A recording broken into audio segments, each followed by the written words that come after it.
2 Kings chapter 12. The temple repaired.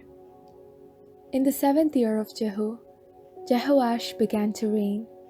He reigned 40 years in Jerusalem. His mother's name was Zibiah of Beersheba. Jehoash did what was right in the sight of the Lord all his days, because the priest Jehoiada instructed him. Nevertheless, the high places were not taken away. The people continued to sacrifice and to make offerings on the high places.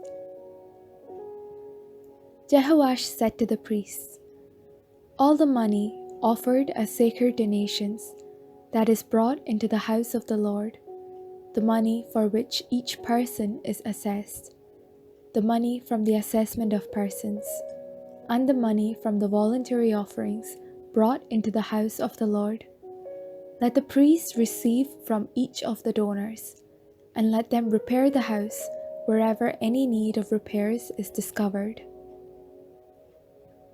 But by the 23rd year of King Jehoash, the priests had made no repairs on the house. Therefore King Jehoash summoned the priest Jehoiada with the other priests and said to them, "Why are you not repairing the house? Now, therefore do not accept any more money from your donors, but hand it over for the repair of the house." So the priests agreed that they would neither accept more money from the people nor repair the house. Then the priest Jehoiada took a chest, made a hole in its lid, and set it beside the altar on the right side as one entered the house of the Lord. The priests who guarded the threshold put in it all the money that was brought into the house of the Lord. Whenever they saw that there was a great deal of money in the chest, the king's secretary and the high priest went up, counted the money that was found in the house of the Lord, and tied it up in bags. They would give the money that was weighed out into the hands of the workers, who had the oversight of the house of the Lord.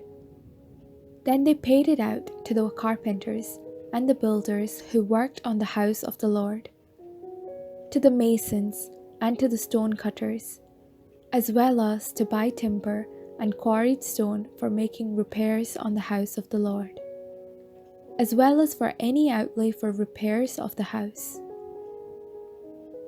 But for the house of the Lord, no basins of silver, snuffers, bells, trumpets, or any vessels of gold or of silver were made from the money that was brought into the house of the Lord, for that was given to the workers who were repairing the house of the Lord with it.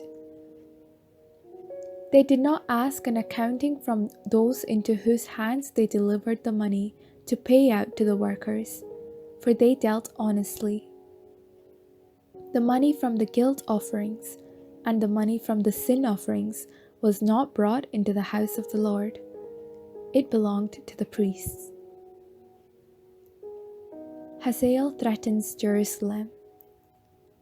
At that time, King Hazael of Aram went up, fought against Gath, and took it.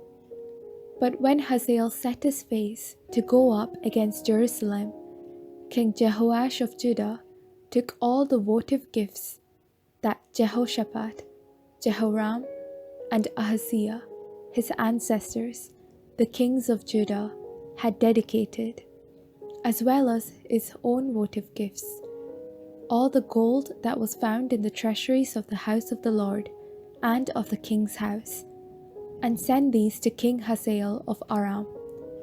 Then Hazael withdrew from Jerusalem.